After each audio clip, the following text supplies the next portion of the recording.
If you haven't heard, Amazon, just like Meta and just like other tech giants, have let off thousands of people, have made some major cutbacks, including when it comes to conversational AI and conversation design, the Alexa. Now, for those of you who don't know, Alexa has been around since 2014 and has been sort of, in a way, the gold standard for how you design digital assistants, how you design conversations. I've worked at multiple companies, and each company has looked up to Amazon as the beacon for what we do when we design virtual assistants.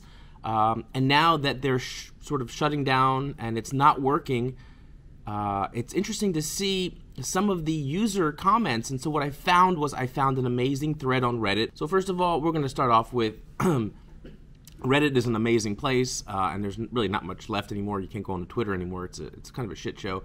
So Twitter is the place where you find Reddit is the place where you find all these great articles. So let's look at this.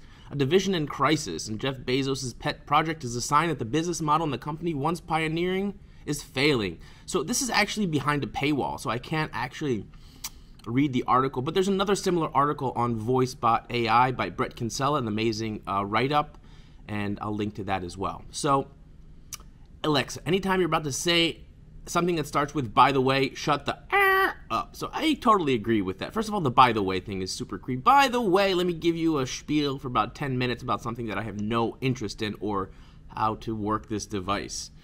So there's a lot of people talking about the management decisions here to not turn off a feature or to snooze it even after the customer has specifically asked you to turn off a feature. So I think this is a good thing from a company that's supposed to be so customer centric. It seems like they're disregarding. Here, this is interesting. I don't think their only problem is it immediately spams you with a full page ad for more paid features. Yeah, and so they are fantastically greedy design decisions. It's true. So a lot of times these decisions are not made by what's best for the customer, but they're made by some product manager has KPIs to fill, and so the conversation design and the flows are dictated by that.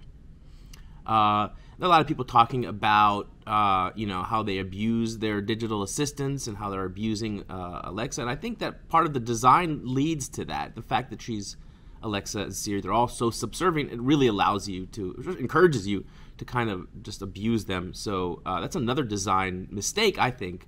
And so what I'm gleaning from all of this is that maybe we shouldn't be looking at Amazon Alexa as the gold standard for how to design conversations for digital assistants. Maybe we need to rethink, and I've been saying this for the past year or so in my keynotes, maybe we should start rethinking a lot of the principles, the conversation design principles that go into creating these virtual assistants like Siri and Alexa. So right now, is all mine. Oh, there's my robot going off in the background. So what this is right now, I've sorted it out by best, meaning these are the best comments as voted or upvoted by other members of Reddit. And this thing goes on and this really is a gold mine. If you are developing conversational AI and you're looking for customer feedback and you don't want to pay expensive UX research, just look at this thread. I mean, this thread has so much amazing input for people that are designing conversational AI and assistants.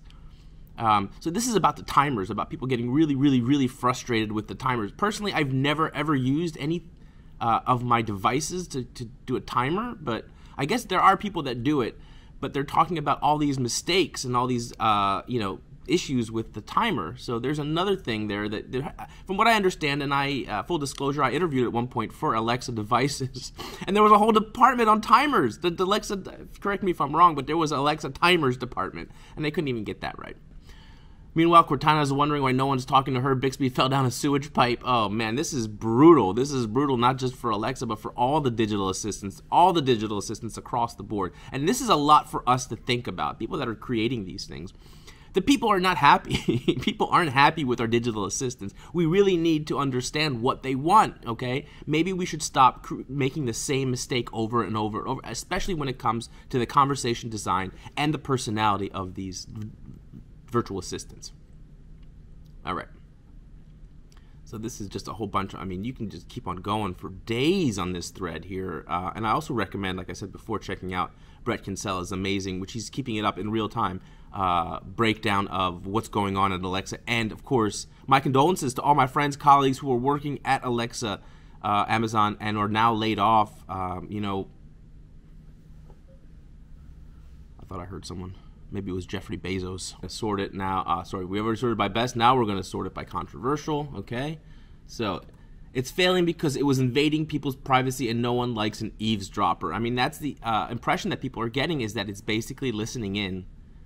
Digital assistants are not trendy anymore. Remember back when Siri came out, everybody was asking it questions and using it. That was the time for them.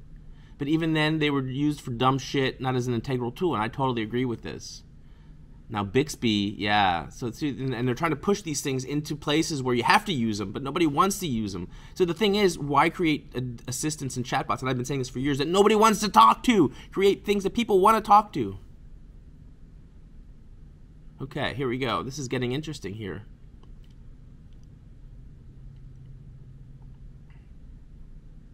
Not only is Alexa listening to you when you speak to an Echo Smart speaker, and Amazon employees potentially listening to, okay, now they're touching on the main issue here.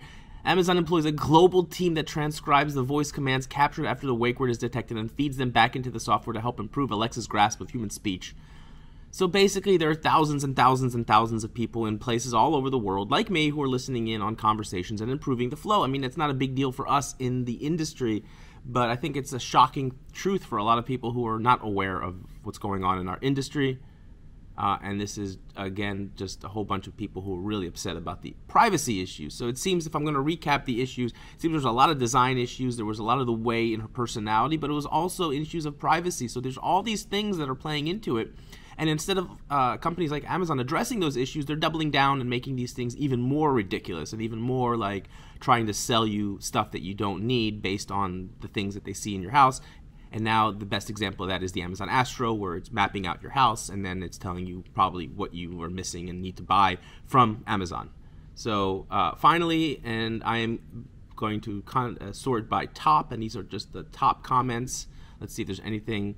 Apple, you better start hiring people for that Siri, because she ain't cooperating half the time. See, I have a feeling that it's not long before Siri is also on the chopping block, or at least part of it. So we have a big issue here in conversational AI in this industry. We really, really, really need to figure out how to give people what they actually want instead of kowtowing to product decisions all the time, and that are not in the best interest of our customer. We should really be focusing in on what our customer wants from our digital assistant, and make it interesting, make it fun to talk to, all right? And, you know. So, anyway, that's my hot take on the Amazon Alexa. And again, if you are affected by it, if you're one of my many people in my network who is affected by it, I wish I could say reach out, but I'm not hiring. I don't know anybody that is hiring right now. Actually, it's really brutal out there. But yeah, so. But now, as we're moving forward, I think this is my last note on this. You know, this is an opportunity for us to look at this feedback, and I recommend everyone, I'm going to link it in the comments, everyone look at this feedback, read through this thread, and figure out, okay, how do we as an industry, as conversation designers, conversational AI creators, people that are making digital assistants, okay, how do we not make the same mistake again when we go into Alexa 2.0, Siri 2.0, as we try to make Samantha from her?